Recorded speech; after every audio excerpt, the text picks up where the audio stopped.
kitab 1 Petrus pasalnya yang ke-1. Kitab 1 Petrus pasal yang ke-1 ayatnya yang ke-18 dan yang ke-19. 1 Petrus pasalnya yang ke-1 ayatnya yang ke-18 dan 19.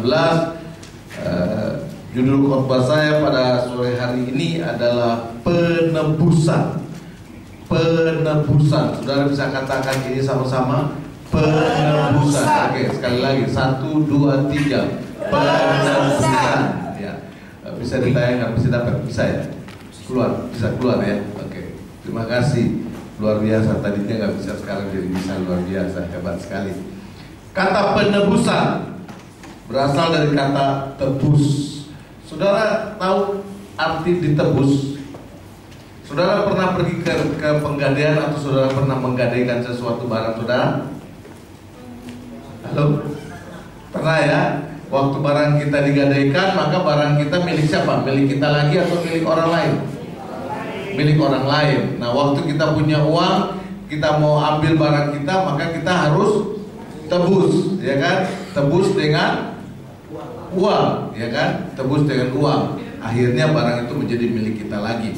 Nah, mari kita baca 1 Petrus pasal 1 ayat yang ke-18 dan yang ke-19. Perhatikan ayat ini Bapak Ibu Saudara sekalian. 1 Petrus 1 ayat ke-18 dan ke-19.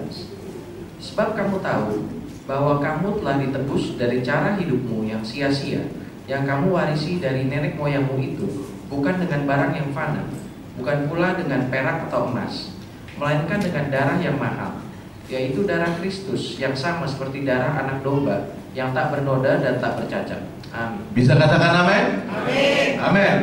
Perhatikan ayat ini dan malam hari ini kita banyak belajar apa arti penebusan dan kenapa Tuhan mau menebus kita.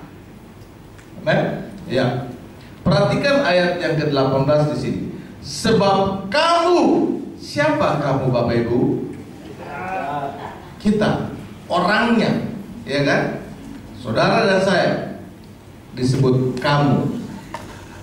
Sebab kamu tahu bahwa kamu telah ditebus dari cara hidupmu yang sia-sia.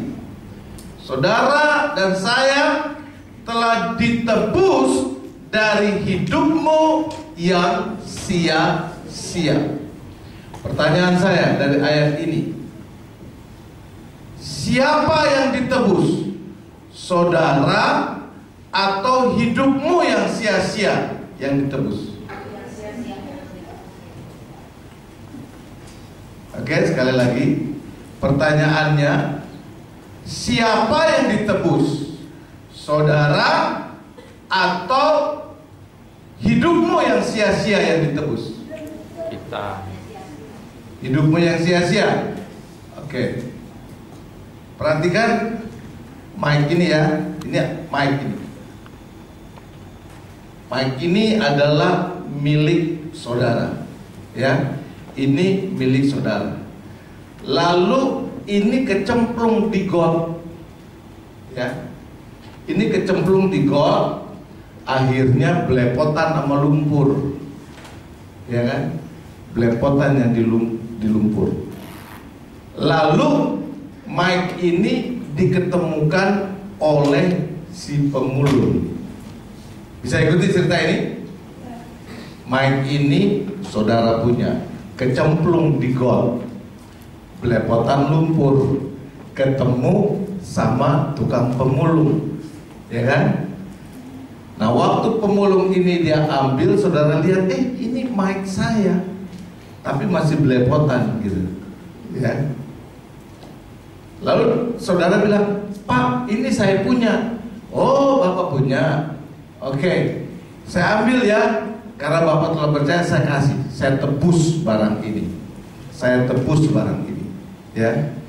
Dan akhirnya dikasihlah si pemulung itu misalnya 10.000, ya kan? Berarti ditebus kan? Pertanyaan saya dari cerita, bisa ikuti cerita ini? Bisa ya? Sekarang pertanyaan saya, yang ditebus mic-nya ini atau lumpurnya yang belepotan yang ditebus? Mic-nya ditebus kan? Bukan kotoran yang belepotan. Betul? Di dalam hidup saudara yang belepotan apa? Yang belepotan itu hidupku yang sia-sia itu belepotan gitu ya. Ya, ngerti belepotan? Ya, lumpur gitu ya. Dosa lah begitu kasarnya. Ya kan? Itu sedang belepotan apa dosa, ya kan? Sekarang yang ditebus saudaranya apa dosanya ditebus? Halo? Dosanya ditebus, lalu saudaranya dikemanain? Saudaranya dikemanain? Dibuang. Jadi dosanya diambil Tuhan, masuk ke sorga. Nah, saudaranya? Belum jelas ya?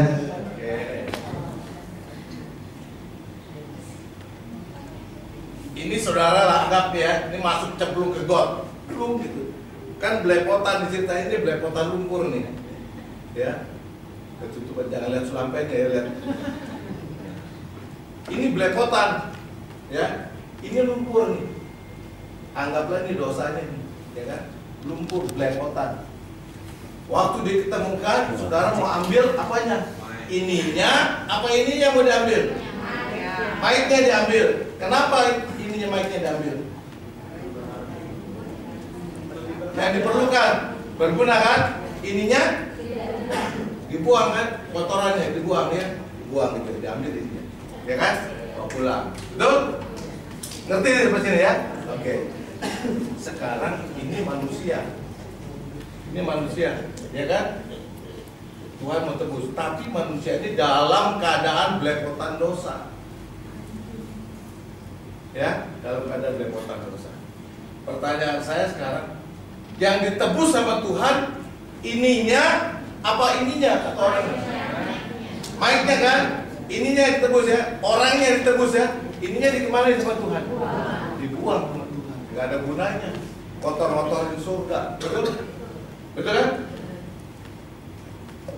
Pelajaran ini saya mau luruskan pengertian. Ada banyak. Sebenarnya sudah ada ngerti, cuma salah ngomong aja gitu ya. Tapi salah ngomong artinya. Sekarang yang ditebus oleh Tuhan, saudara atau dosa saudara yang ditebus oleh Tuhan? Halo. Yang ditebus, kalau ditebus kan diambil kan? Yang diambil sama Tuhan, saudara apa dosanya? Orangnya yang diambil, ya kan? Makanya kalimat itu disebut ditebusnya kamu. Bukan hidup yang sia-sia yang ditebus, yang diambil, tapi orangnya. Bisa ngerti di sini? Karena orangnya begitu ditebus akan jadi milik Tuhan dan dibawa ke sorga. Dosanya nggak dibawa ke sorga, dosanya dibuang aja udah. Nggak ada gunanya buat Tuhan. Bisa jelas? Jelas? Jadi kalau kita ngomong dosa saya ditebus, betul apa salah? Halo? Dosa saya ditebus, betul apa salah? Salah. Salah ya? Makanya jangan ngomong gitu lagi. Yang betul adalah saya ditebus oleh Tuhan. Amin? Sampai sini jelas? Jelas. Oke. Sebab ini kebenaran firman Tuhan, ini doktrin ya. Jadi Bapak Ibu kekasih Tuhan, Tuhan Yesus menebus bukan dosa kita, bukan kehidupan kita yang dia tebus, tetapi orangnya, kitanya ini yang ditebus oleh Tuhan. Yang percaya katakan amin. Amin. Ya, jadi kalau kita ngomong jangan bilang lagi dosa saya sudah ditebus oleh Tuhan. Bukan. Tapi saya sudah ditebus oleh Tuhan. Karena kalimat ini bilang sebab kamu tahu bahwa kamu telah ditebus dari cara hidupmu yang sia-sia. Kamu sudah dibersihkan dari lumpur yang belepotan. Amin. Amin. Nah Bapak Ibu kekasih Tuhan, kitab Petrus ini, kitab Petrus ditulis oleh Kitab Petrus ditulis oleh Petrus sendiri, yang namanya kita Petrus, ya kan ya, ditulis oleh Petrus, betul? Ya kan? Kan ditulis ayat 1, dari Petrus, Rasul Yesus Kristus, kepada siapa? Kepada orang-orang pendatang yang tersebar di Pontus, Galatia, Kapadokia. Jadi surat Petrus ditujukan kepada orang-orang Kristen yang tersebar ke seluruh pulau pelosok. Dia kirim nih suratnya, ya. Nah, apa tujuan Petrus untuk mengirim surat dan mengasih tahu bahwa posisi kamu sebetulnya adalah posisi yang sudah ditebus oleh Allah. Karena menurut laporan datang kepada Petrus, orang yang tersebar ke seluruh pulau, dia dengar kehidupan mereka ada banyak susah. Kehidupan mereka ada banyak penderitaan. Mereka ditekan, dianiaya, gelombang masalah ekonomi dan sebagainya. Mereka merasakan itu semua. Nah, Petrus merasa kasihan. Petrus merasa jangan sampai orang Kristen karena susah, karena banyak penderitaan, karena banyak masalah dalam kehidupannya, lalu meninggalkan Yesus dan tidak mau percaya lagi kepada janji-janji Yesus. Bapak Ibu kekasih Tuhan, sore hari ini juga surat Petrus dibacakan buat saudara. Dalam 1 Petrus 1 ayat 18 dan 19 mengingatkan, hai jemaat GFG, engkau adalah orang yang telah ditebus dari kehidupan yang sia-sia. Oleh sebab itu, engkau harus ingat, kalau engkau sudah ditebus, maka engkau adalah milik Kristus. Dengan perkataan lain, kalau engkau sudah ditebus, engkau milik Kristus, hidupmu jangan macam-macam lagi deh. Contoh yang paling gampang, saudara masuk di kerjaan di sebuah perusahaan, ya kan? Taruhlah saudara masuk di perusahaan elit begitu, ya kan? Lalu saudara masuk di perusahaan elit, siapa yang punya saudara? Waktu ada di kantor elit, milik siapa? Milik bos, ya kan? Saudara memberikan pendudukan diri. Jadi yang berkuasa terhadap saudara siapa?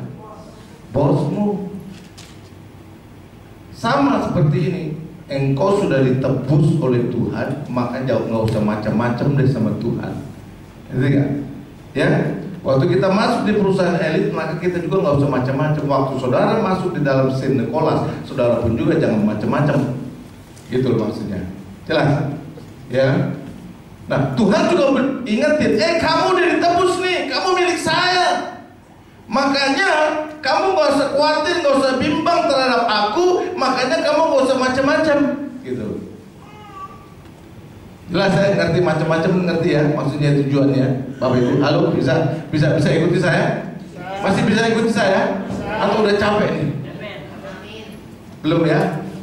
Oke. Nah, Bapak Ibu kekasih Tuhan, jadi tujuan surat Petrus adalah memberikan kabar baik, memberikan dorongan, memberikan semangat kepada jemaat-jemaat Tuhan yang bertebaran di seluruh pulau-pulau. Tadi kan ada di Galatia, Kapadokia dan sebagainya. Rasul Petrus memberikan semangat kepada mereka. Nah, ini menjadi suatu cermin buat kita Bapak Ibu. Kita juga sebagai orang Kristen, kita yang sudah ditebus, maka kita pun juga harus bisa membangun jemaat lain. Kita harus membangun teman-teman kita. Jangan kita melemahkan. Kalau teman kita lagi susah, jangan kita bilang rasain lu sih berbuat dosa mulu, makanya rasain, kapok dulu. Saya harap kita jangan pakai perkataan-perkataan demikian, karena itu akan melemahkan semangat kita. Tetapi kita harus menjadi jemaat yang bisa membangun. Amin. Bapak Ibu kekasih Tuhan, banyak orang Kristen cuma bisa melayani. Wah, kalau namanya melayani hebat. WL singer musik melayani jago, tapi untuk membangun jemaat belum tentu bisa. Kenapa? Karena pola pikirnya, mindsetnya, kalau saya pelayanan, maka diperkenan Tuhan. Kalau saya pelayanan, berkatnya banyak. Kalau saya mau kuat, saya melayani. Belum tentu, Bapak Ibu. Ada banyak orang yang puluhan tahun melayani, begitu berhadapan dengan penderitaan, dia jatuh. Kenapa? Karena dia tidak belajar membangun imannya. Jadi Bapak Ibu, jemaat GFC, saya dorong, engkau jangan hanya bisa melayani saja, tetapi engkau harus bisa menjadi seorang pembangun, builder. Ayat firman Tuhan bilang, engkau adalah batu penjuru untuk dipakai sebuah pembangunan. Bukan dipakai untuk pelayanan, tapi untuk pembangunan. Jelas Bapak Ibu? Bisa tangkap ini? Ya. Jadi saya dorong Bapak Ibu sekalian, bagaimana caranya membangun dia? Seperti kayak tadi, ngomongnya jangan sembarangan gitu ya. Tetap ngomong, jangan menyakiti hati orang, tetapi bangun semangatnya. Amin. Petrus menjadi seorang pembangun. Tujuan surat Petrus adalah dia membangun jemaatnya yang tersebar di seluruh pulau untuk mengatakan, hei jemaat Tuhan, ingat, kamu adalah orang-orang yang telah ditebus oleh Tuhan dari kehidupan sia-sia. Amin. Bapak Ibu kekasih Tuhan, sekarang kita masuk. Tadi saya sudah jelaskan apa arti penebusan. Ya, masih ingat apa arti penebusan? Arti penebusan adalah sesuatu yang pada awalnya adalah milik kita, kemudian karena sesuatu diambil orang atau kita gade dan sebagainya, setelah kemudian beberapa waktu kita mau ambil kembali barang kita dengan sebuah harga atau tebusan. Ya, itu artinya penebusan. Seperti tadi, kehidupan kita waktu kita jatuh di dalam dosa, Alkitab katakan kemuliaan Tuhan hilang. Lalu sifat dosa ini menguasai kehidupan kita. Nah, kuasa dosa menguasai kehidupan kita, inilah yang membawa kita menjadi kehidupan kita sia-sia. Kenapa disebut kehidupan sia-sia? Bapak Ibu, orang yang jatuh dalam dosa banyak gak yang kaya? Banyak gak yang kaya? Banyak. Bahkan lebih banyak dari orang yang gak berdosa barangkali, ya kan? Tapi firman Tuhan katakan, apa gunanya kita punya harta banyak tapi ujung-ujungnya kita binasa? Betul? Amin. Nah, itu namanya kehidupan sia-sia. Kita dikuasai oleh kuasa dosa, sehingga kehidupan kita udah macam-macam, dan nekas sini nekas sono, akhirnya kita babak belur kehidupannya, kita mengalami kehidupan bermacam-macam masalah. Itulah kehidupan kesia-siaan kita, dan Tuhan tebus kita dari kehidupan yang demikian. Sampai sini bisa ikuti Bapak Ibu? Bisa ikut? Halo? Siapa yang bisa ikuti?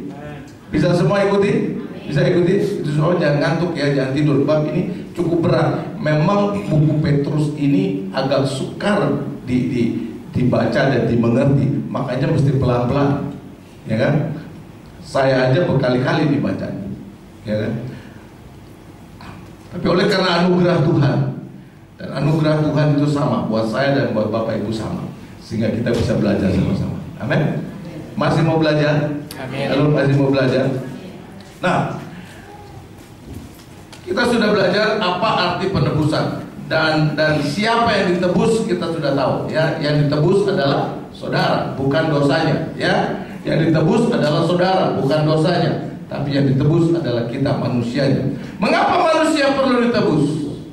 Mengapa manusia perlu ditebus? Udah bisa jawab dong? Kenapa manusia perlu ditebus? Halo, bisa? Yang sebelah kanan saya bisa jawab. Kenapa manusia perlu ditebus, Bapak Ibu? Halo, kenapa? Coba baca ya. Brandon bisa baca sekali lagi ayat yang ke-18. Pelan-pelan ya, Brandon bacanya supaya bisa. Mari simak sama-sama. Buka ayat itu, ayat yang ke-18. Perhatikan, 1, 2, 3. 1 Petrus 1 ayat ke-18. Sebab kamu tahu bahwa kamu telah ditebus dari cara hidupmu yang sia-sia, yang kamu warisi dari nenek moyangmu itu, bukan dengan barang yang fana, bukan pula dengan perak atau emas. Amin. Kenapa manusia perlu ditebus, Bapak Ibu? Halo? Ayat 18 ini bilang apa? Kenapa manusia perlu ditebus? Ayo, baca aja, tinggal baca kok. Kenapa? Yang keras dong. Halo? Yang sebelah kanan nih, yang sebelah kanan coba. Ayo. 1, 2, 3. Yang kanan kenapa manusia perlu ditebus? Karena apa? Nggak salah sih sebenarnya. Cuma saya kurang dengar aja. Karena ya, karena hidupmu yang sia-sia, ya, karena kamu hidupmu tuh udah sia-sia, kehidupan yang sia-sia. Mari kita terjemahkan ya, kehidupan yang sia-sia itu kayak apa? Roma 3. Kitab Roma pasalnya yang ketiga. Kitab Roma pasalnya yang ketiga.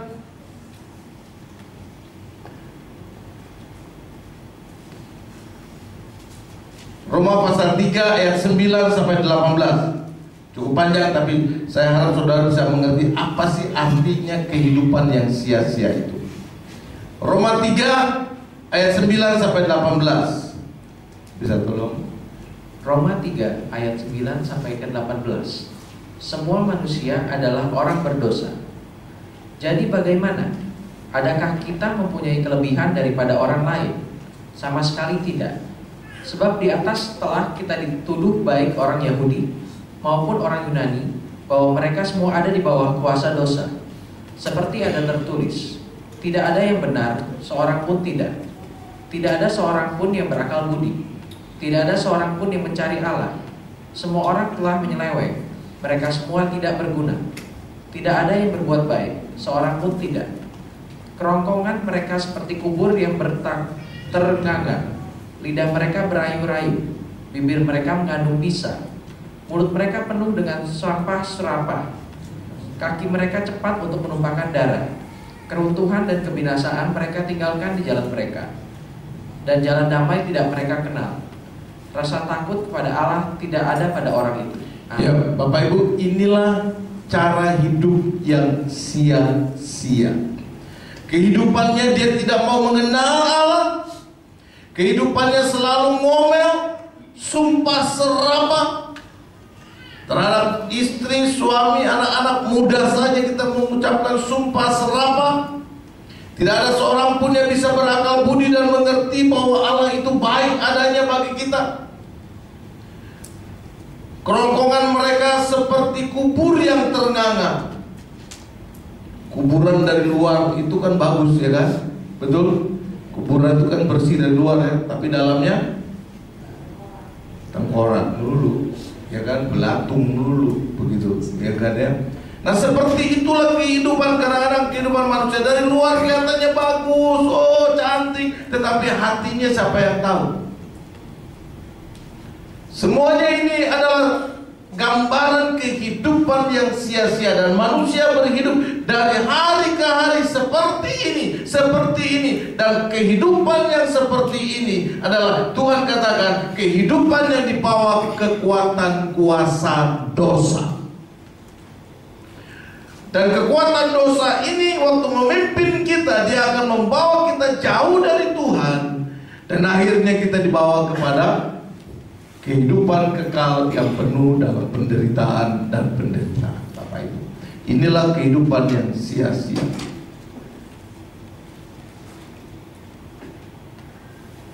Jadi mengapa manusia perlu ditebus? Karena manusia hidup di bawah kuasa dosa.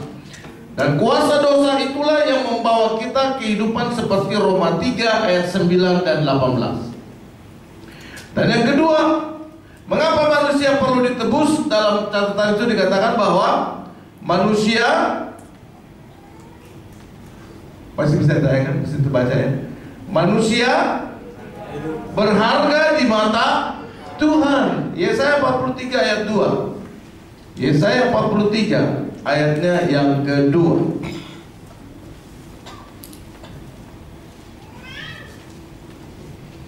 Yesaya 43 ayat yang kedua. Apabila engkau menyeberang melalui air, aku akan menyertai engkau, atau melalui sungai-sungai, engkau tidak akan dihanyutkan. Apabila engkau berjalan melalui api, engkau tidak akan dihanguskan, dan nyala api tidak akan membakar engkau. Amin. Ya. Oleh karena engkau berharga di mataku, ayat yang keempat ya kita temukan. Oleh karena engkau berharga di mataku dan mulia, dan aku ini mengasihi engkau, maka aku memberikan manusia sebagai gantimu dan bangsa-bangsa sebagai ganti nyawamu. Inilah penebusan.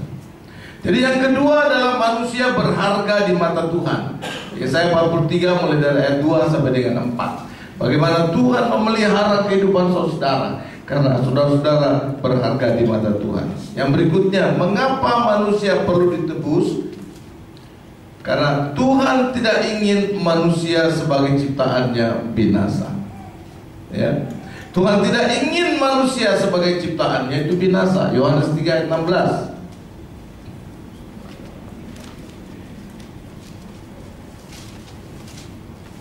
Masih ingat kan ayatnya ini ya, Yohanes 3 ayat 16.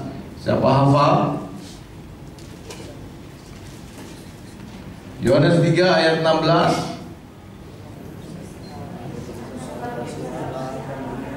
Ya, sama-sama. 1, 2, 3. Karena begitu besar kasih Allah akan dunia ini, sehingga Ia telah mengaruniakan anaknya yang tunggal, supaya setiap orang yang percaya kepadanya tidak binasa, melainkan beroleh hidup yang kekal. Jadi Bapak Ibu kekasih Tuhan, mengapa manusia perlu ditebus? Yang pertama, karena manusia saat itu di bawah kuasa dosa. Dan yang ketiga adalah manusia berharga di mata Tuhan. Yang ketiga adalah Tuhan tidak ingin manusia itu binasa. Tuhan tidak ingin saya dan saudara-saudara menjadi binasa. Amin. Amin. Itu sebabnya Dia tebus. Kalau saudara baca dalam Kejadian pun dikatakan bahwa manusia diciptakan serupa dan segambar dengan Allah. Ya. Nggak ada kan di Alkitab dikatakan bahwa manusia diciptakan serupa dan segambar dengan monyet? Nggak ada kan? Nggak kan? Ya kan? Gitu ya. Walaupun di sekeliling kita kalau siang banyak monyet tuh ya kan ya. Nggak sama kan sama saudara kan? Nggak kan? Nggak ada yang sama kan? Ya kan? Halo? Sama nggak? Nggak. Walaupun makanannya bisa sama ya, pisang juga gitu ya kan ya. Tapi saudara tidak sama, ya kan? Tapi yang sama dengan serupa dan gambar dengan Allah. Apa artinya? Artinya kualitas saudara itu jauh lebih baik dari segala ciptaan yang ada. Saudara adalah ciptaan Tuhan yang berkualitas yang terbaik. Halo, amin? Amin? Beri salam kiri kanan. Kita yang berkualitas baik loh. Ada nggak manusia KW2, KW3? Nggak ada. Ya, semua manusianya KW super. Amin. Halo, amin. Coba kiri kanan lihat, berseri dong, ketawa dong, makanya kau adalah orang yang berkualitas, ya kan? Ya, yang udah mulai ngelembut senggol, engkau berkualitas loh, ya. Nah. Bapak Ibu kekasih Tuhan. Jadi mengapa manusia perlu ditebus? Sekali lagi saya mau katakan, manusia hidup di bawah kuasa dosa, nggak karuan hidupnya, ya kan? Nah, jadi tujuan Petrus memberikan surat ini mengingatkan kembali kepada jemaat di pulau-pulau. Hei, kamu adalah orang yang ditebus oleh Tuhan dari kehidupan sia-sia. Makanya kamu di rantau orang, di negeri orang, kamu jangan berbuat dosa lagi. Kalau kamu mengalami kesulitan, kalau kamu mengalami penderitaan, ya, maka kehidupan kamu jangan sampai berbuat dosa. Bisa nggak? Selama kita mengalami penderitaan lalu kita berbuat dosa, bisa? Bisa nggak? Kita ini rajin ke gereja, ya kan, ke GFC rajin. Wah, setiap minggu dengerin khotbah, pelayanan, nyanyi, semangat. Oh, haleluya, Allah itu baik, sungguh baik bagiku. Ya, keluar dari gereja, orang ngatain kita, jelek lu, orang mah hidung mancung ke depan, ini ke dalam, jelek lu. Hati tersinggung, marah gitu ya kan, marah. Saking marahnya lupa nih. Kalau orang marah kan kadang-kadang suka lupa ya, namanya kalap gitu kan ya. Apa yang ada kadang-kadang dipakai buat marah. Waktu dibilang jelek lu, mulai diem. Jelek lu, lu jelek lu. Panas kan dibilang jelek. Apa lu bilang jelek? Ambil sepatu, dia timpuk. Ditimpuk, kena lagi. Ya, kena lagi. Akhirnya berceceran darah. Dosa nggak kita? Dosa. Kenapa kita bikin dosa? Gara-gara kenapa? Jelek. Ya. Gara-gara dikatain jelek kan? Ya kan? Ya udah terima aja, memang jelek ya udah jelek aja lah gitu. Ya kan? Saya waktu saya mulai pelayanan di daerah kota, ya, pelayanan di daerah kota di Kemenangan, itu kan daerah orang Tionghoa semua, dan saya melayani di golongan orang Tionghoa.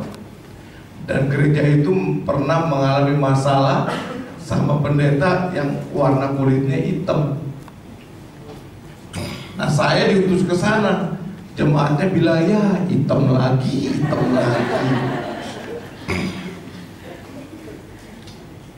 Akhirnya nggak mudah diterima.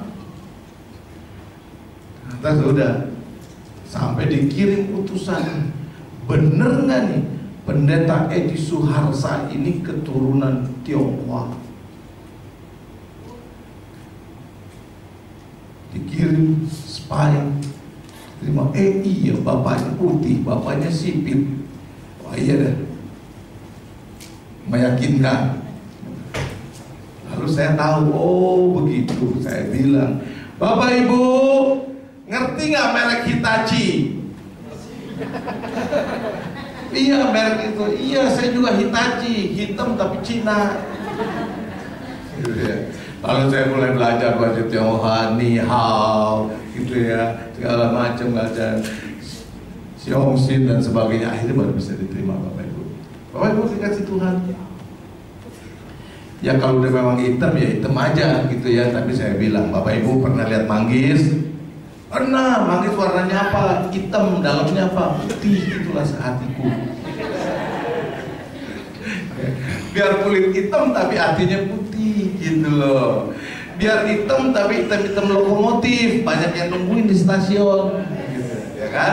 Seperti itulah Bapak Ibu kasih Tuhan. Nggak usah marah, ya kan? Nggak usah marah di dalam penganiayaan, nggak usah marah sampai kita bisa bikin dosa. Itu tujuan Petrus yang disampaikan kepada jemaat di sekelilingnya. Kamu dalam keadaan susah, ditekan segala macam penderitaan, nggak usah marah, nggak usah bikin dosa. Kamu ingat bahwa kamu sudah ditebus, kamu punya janji-janji Allah. Janji-janji itu akan menyertai engkau. Janji-janji itu tatkala engkau imani itu, maka janji itu akan berubah menjadi sebuah kuasa mujizat yang akan menolong engkau. Yang sakit disembuhkan, yang duka dapat hiburan dari Allah. Ada amin? Yang engkau merasa bingung dalam usaha, Tuhan akan bisa buka jalan, karena bagi Tuhan kuasanya sampai sekarang, dulu, sekarang, dan sampai selama-lamanya tidak akan berubah. Ada amin?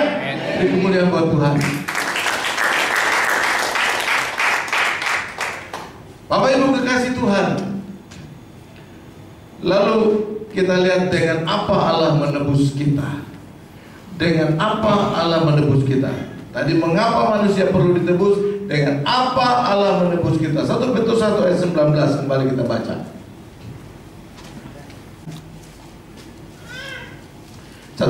1 ayatnya yang ke-19. 1 Petrus 1 ayat yang ke-19. Melainkan dengan darah yang mahal, yaitu darah Kristus yang sama seperti darah anak domba, yang tak bernoda dan tak bercacat. Amin. Jadi dengan apa Bapak Ibu kita ditebus? Dengan darah Kristus yang sangat mahal. Artinya udah nggak ada tandingannya lagi deh tuh. Ya, mau pakai darah apa aja udah nggak ada tandingannya. Oleh darah Kristus. Pertanyaannya adalah kenapa pakai darah? Kenapa nggak pakai duit? Gitu. Kan Tuhan kaya, ya kan? Kenapa mesti pakai darah? Kenapa nggak pakai duit? Gitu loh. Nomor 1 Bapak Ibu dengar. Kalau ibu-ibu, bapak-bapak ini bisa hidup sekarang ini, bisa datang ke gereja, kenapa tuh? Kenapa yang bisa menyebabkan Bapak Ibu bisa jalan, bisa hidup? Yang pasti adalah karena ada kehidupan, ya kan? Nah, kalau darahmu berhenti di dalam tubuh, masih bisa hidup nggak? Enggak ya? Ya, darah nggak jalan, mati. Ya. Berarti di dalam darah itu ada apa sih? Ada kehidupan, ada nyawa. Jadi kenapa pakai darah? Karena di dalam darah ada kehidupan, ada nyawa. Nah, darahnya darah siapa? Darah Yesus. Berarti kita ditebus oleh nyawanya Yesus, oleh kehidupan Yesus. Amin. Amin. Ya. Makanya tadi ayat yang tadi sebelumnya dikatakan bahwa dalam Roma bahwa engkau diganti, engkau ada penggantinya, dan aku memberikan penggantinya, yaitu Yesus sendiri, kehidupan Yesus yang menjadi penebusan. Amin. Ya. Nah, jadi yang pertama, kenapa darah? Karena di dalam darah itu ada nyawa dan kehidupan. Jadi itu sebabnya engkau ini begitu mahal dan berharga di mata Tuhan. Maka harga penebusannya juga nggak bisa yang main-main, nggak bisa yang murahan.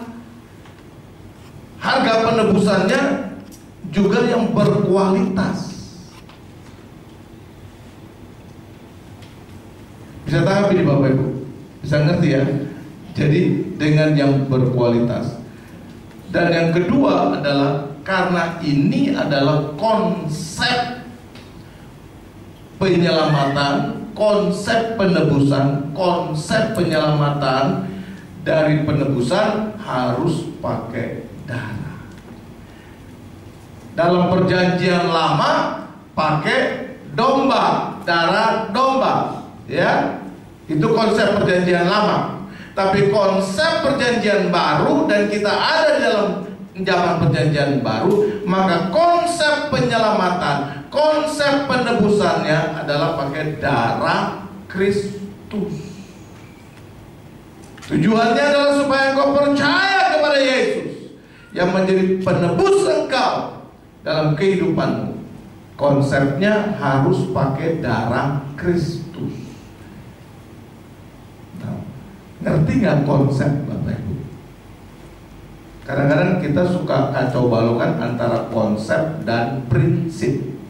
Ya, ini agak sulit sedikit. Konsep dan prinsip. Nah, konsep adalah kerangka pikir kita, kerangka pikir kita yang kemudian menjadi kepercayaan. Sekali lagi. Konsep adalah kerangka pikir kita yang kemudian menjadi kepercayaan. Darah Yesus adalah merupakan bahan untuk menyelamatkan dan menebus kita. Tanpa darah Yesus kita tidak bisa diselamatkan. Akhirnya pikiran kita harus, kalau menyelamatkan, kalau mau ditebus, pakai darah Yesus.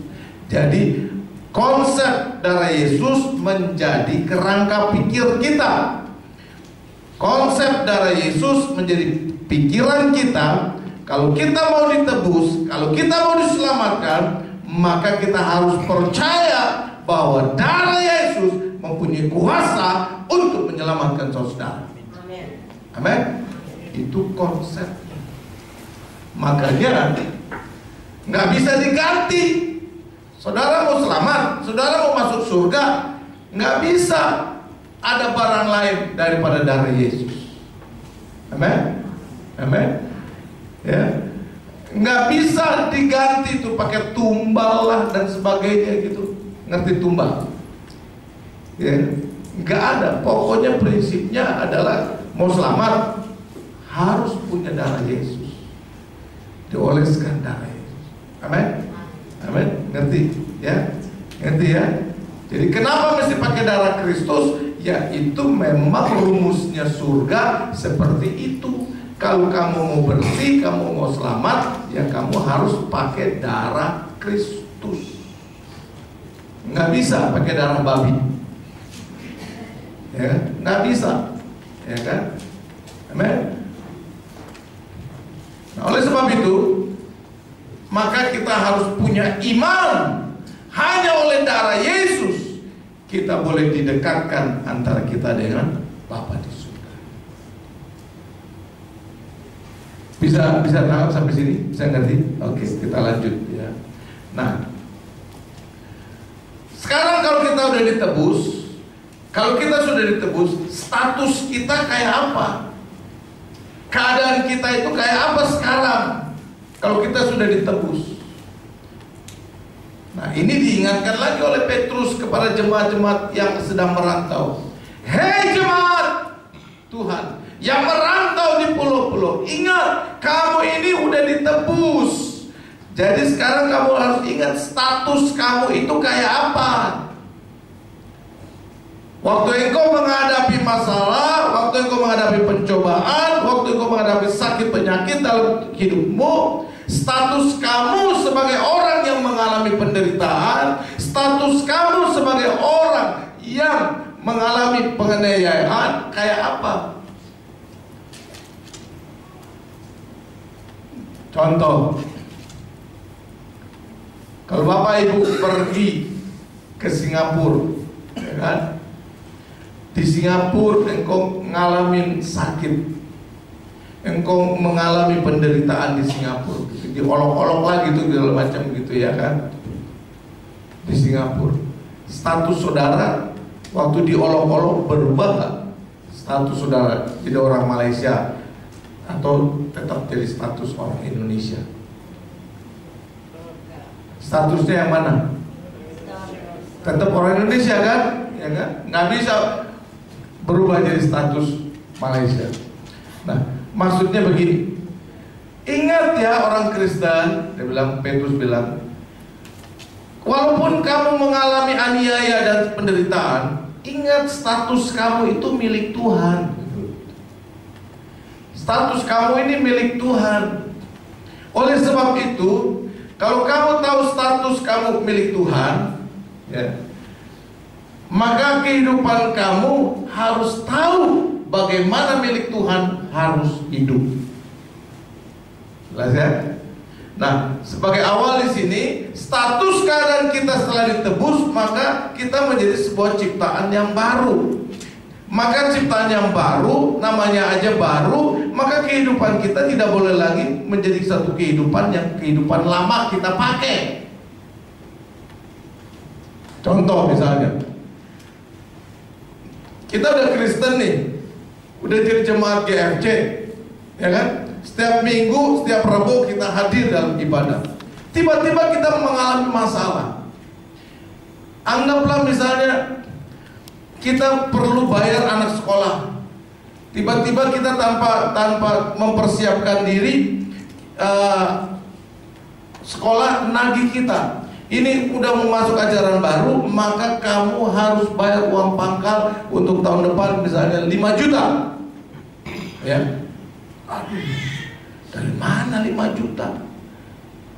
Dagang cuma dagang bakmi. harus bayar bulan ini 5 juta, gitu ya kan? Ya. Gimana mikir nih?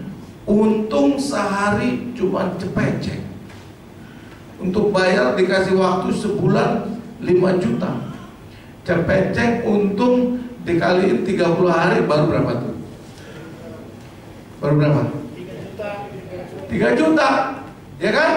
Baru 3 juta. 2 juta lagi gimana nih? 2 juta lagi gimana? Mikir nih otak nih. Mikir. Wah, kemarin si Amoy nitipin uang nih sama saya buat bayar arisan.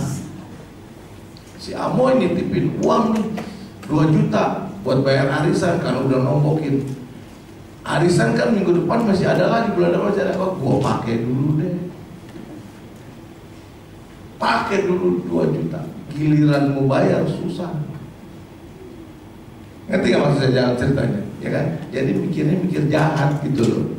Ya kan? Atau paling tidak, di kantor kan gua nih lagi saya kan bagian pembelian nih di kantor. Ya kan? Bagian pembelian. Wah, ini kebetulan nih barangnya cukup lumayan nih. Ya kan? Omsetnya suruh beli banyak. Harganya harganya berapa nih? Wah, ini harganya ceban. Bikinin bango. Ngerti gak maksud saya? Ya kan?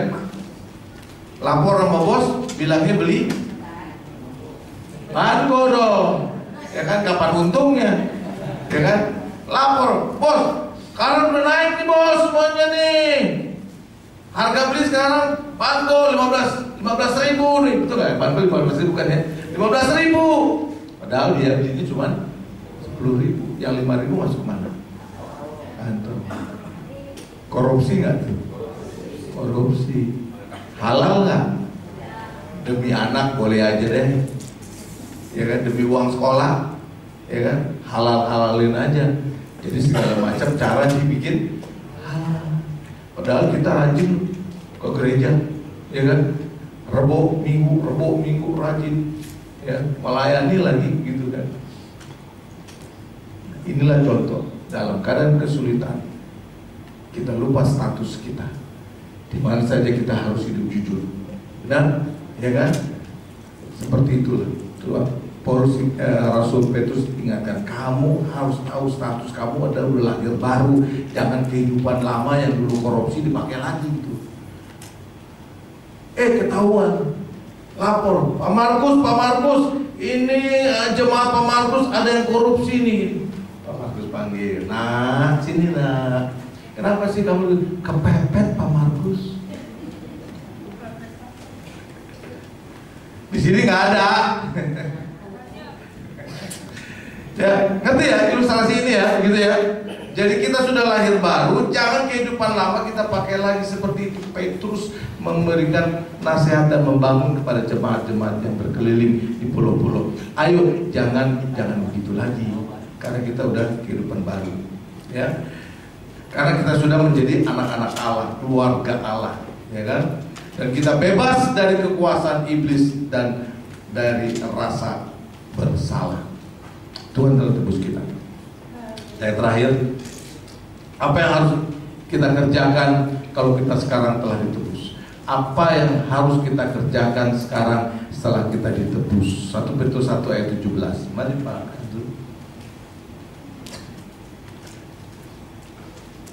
1 Petrus 1 ayat 17. Apa yang harus dikerjakan oleh kita sekarang setelah kita ditebus?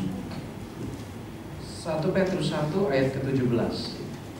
Dan jika kamu menyebutnya Bapa, yaitu Dia yang tanpa memandang muka menghakimi semua orang menurut perbuatannya, maka hendaklah kamu hidup dalam ketakutan selama kamu menumpang di dunia ini. Amin. Kata ini dimulai, dan jika kamu menyebutnya Bapa. Kalau saudara-saudara menyebut Allah Bapa, saudara jadi apanya? Jadi anaknya, ya kan ya? Jadi kalau saudara menjadi anak Tuhan, ya, maka yang harus kamu lakukan, ayat ini berkata bahwa hendaklah kamu hidup dalam Ketakutan selama kamu menumpang di dunia ini. Apa artinya hidup dalam ketakutan, Bapak Ibu? Artinya kita nomor 1, kalau dalam ayat yang ke-13, baca naik ke atas, Pak Endut bisa baca ayat 13 ya. Apa arti hidup dalam ketakutan? Sebab itu, siapkanlah akal budimu. Siapkanlah akal budimu, nomor 1. Siapkanlah akal budimu. Artinya engkau harus punya pengetahuan. Engkau harus punya pengetahuan mengenai firman Tuhan, ya kan? Kalau dosa itu dihukum, kalau nyolong itu salah, kalau marah-marah sampai berbuat dosa itu salah. Kamu harus punya pengetahuan, kamu harus punya akal budi, begitu, ya kan? Ya. Nomor 2 terus, waspadalah. Waspadalah. Artinya hidup dalam penguasaan diri, ya. Terus, dan letakkanlah pengharapanmu. letakkanlah pengharapanmu waktu engkau susah, waktu engkau sakit, waktu engkau banyak masalah kehidupanmu. Letakkan pengharapanmu kepada Tuhan. Jangan letakkan pengharapanmu kepada manusia. Alkitab berkata dalam Yeremia 17 ayat 5, terkutuklah orang yang mengharap kepada manusia, tapi orang yang mengharap kepada Tuhan, Tuhan katakan berbahagialah engkau, karena engkau berharap kepada Tuhan. Karena Tuhanlah yang bisa memberikan jalan keluar dalam kehidupan apapun. Sesulit apapun penderitaanmu, separah apapun penyakitmu, percayalah, saya mau katakan malam hari ini, kuasa Tuhan tidak berubah dulu, sekarang dan sampai selama-lamanya. Oleh karena bilur-bilur Yesus, engkau disembuhkan. Amin. Letakkan pengharapanmu kepada Tuhan. Yang selanjutnya, seluruhnya atas kasih karunia yang dianugerahkan kepadamu. Andalkan kasih karunia Tuhan. Kasih karunia adalah alat kekuatan Allah yang diberikan kepada kita untuk kita mampu mengerjakan. Bapak Ibu Saudara sekalian, jujur saya mau katakan, saya pun tidak mampu untuk bisa datang dalam kebaktian ini kalau tidak ada kasih karunia Tuhan yang memberikan saya kekuatan, memberikan semangat. Demikian juga dengan Bapak Ibu. Bapak Ibu tidak punya kemampuan rajin hidup di dalam kebaktian ini kalau tidak ada kasih karunia, kekuatan yang mendorong engkau untuk ayo kebaktian, ayo doa, ayo baca firman Tuhan, ayo doa, ayo baca firman Tuhan. Itu adalah anugerah kasih karunia yang diterima dari Tuhan buat engkau. Ada amin? Itu yang kau harus hidup terus. Minta kasih karunia, minta kasih karunia. Tahun pagi Tuhan berikan kepada aku kasih karunia untuk aku kerja, untuk memimpin perusahaan, untuk mengajar dan sebagainya dan sebagainya. Terus pada waktu penyataan Yesus Kristus, ya 14, hiduplah sebagai anak-anak yang taat dan jangan turuti hawa nafsu yang menguasai kamu. Iya, hiduplah dalam ketaatan, jangan turuti hawa nafsu yang menguasai kamu pada waktu kebodohanmu. Kemudian terusnya, tetapi hendaklah kamu menjadi kudus di dalam seluruh hidupmu. Hendaklah engkau menjadi kudus, bawa hidupmu terus kudus. Amin. Hidupmu terus harus diliputi kudus, bukan rokok kudus, tapi hiduplah dengan kudus. Ada amin? Halo amin? Masih semangat? Masih bangun? Amin, amin, amin. Oke, terus sama seperti Dia yang kudus, yang telah memanggil kamu. iya, karena Allah kita kudus, maka kita juga harus kudus, gitu. Amin. Sebab ada tertulis, kuduslah kamu, sebab aku kudus. Dan jika kamu menyebutnya Bapa, yaitu Dia yang tanpa memandang muka menghakimi semua orang menurut perbuatannya. Amin. Ayat 22 loncat. Ayat 22, karena kamu telah menyucikan dirimu oleh ketaatan kepada kebenaran, sehingga kamu dapat mengamalkan kasih persaudaraan yang tulus ikhlas. Hendaklah kamu bersungguh-sungguh saling mengasihi dengan segenap hatimu. Amin. Jadi kehidupan kita sekarang, walaupun kita masih ada dalam tekanan-tekanan masalah kehidupan kita sulit, maka tetap saling mengasihi satu dengan yang lain harus terbangun. Amin. Bapak Ibu dikasih Tuhan, jemaat GFC, mari saling mengasihi, bangun saling mengasihi. Yang namanya saling mengasihi, Bapak Ibu, yang saling mengasihi bukan cari kesalahan dan kelemahan orang. Tangkap ini Bapak Ibu. Saling mengasihi bukan kita cari titik hitam atau jeleknya muka orang. Ya, kan kadang-kadang laki-laki juga kadang-kadang begini. Ini hari dia pakai baju apa nih? Oh, bajunya sih bagus ya, atasnya bagus. Tapi sayang, bajunya coklat. Tapi celananya ya pakai merah. Artinya nyari kesalahan orang. Ya kan? Bagus sih bagus, tetapi, nah ini tetapinya. Apa arti kata tetapi, Bapak Ibu? Artinya yang sebelumnya itu bagus, begitu ada kata tetapi, yang sebelumnya itu udah gak berlaku. Jelas ya? Ya. Cantik sih cantik gitu ya, tetapi ya namanya tompelnya gak bisa dihilangin. Cantik sih cantik, ya cuman lah hidungnya pesek katanya gitu. Ya kan, berarti yang cantiknya itu hilang. Ngerti nggak? Ya kan? Itu bukan saling mengasihi, bukan saling memuji gitu ya. Begitu, ih cantik banget ya kamu, wah hatiku udah gede, wih gue cantik loh. Tapi sayangnya rambut lu acak-acakan. Ya, jelas ya. Nah orang saling mengasihi itu tidak seperti itu, Bapak Ibu. Orang yang saling mengasihi adalah mau membangun. Kalaupun misalnya ada jeleknya, Bapak Ibu, boleh sih kita kasih tahu jeleknya, tapi ngomongnya nggak begitu, nggak pakai tetapi. Ngomongnya bagaimana? Misalnya nih ya, saya kasih contoh ya.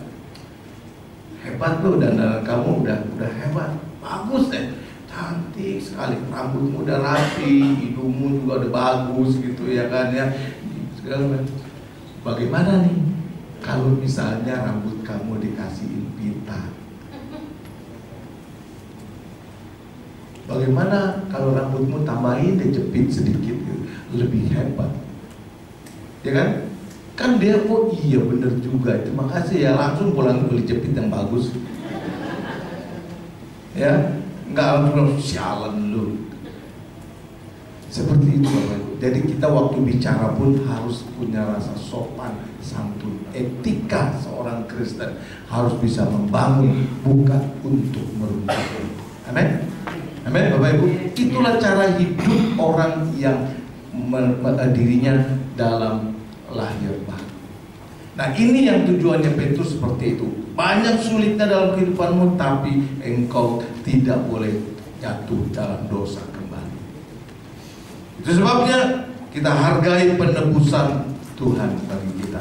Amin. Kita hargai penebusan Tuhan bagi kita. Oke, saya udah bicara 40 menit, kelamaan.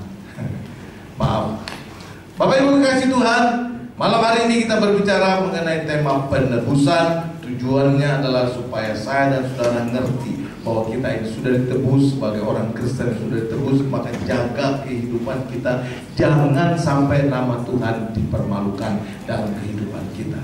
Ada amin? Amin. Hiduplah saling mengasihi, hiduplah dalam kekudusan. Maka saya percaya seperti Petrus mengatakan pada akhir kitabnya, maka engkau akan melihat janji-janji Tuhan itu akan tergenapi dalam kehidupanmu. Maka perjalanan kehidupanmu ada damai sejahtera selama engkau hidup di bumi ini. Mau? Mau? Jaga kekudusan, jaga status diri kita ini sebagai orang-orang yang sudah ditebus. Ya, jangan sampai kita berbuat salah lagi. Enggak ada bedanya. Ya kan ya, orang yang sudah ditebus sama orang yang belum ditebus. Tuhan memberkati Bapak Ibu sekalian. Mari kita bangkit berdiri.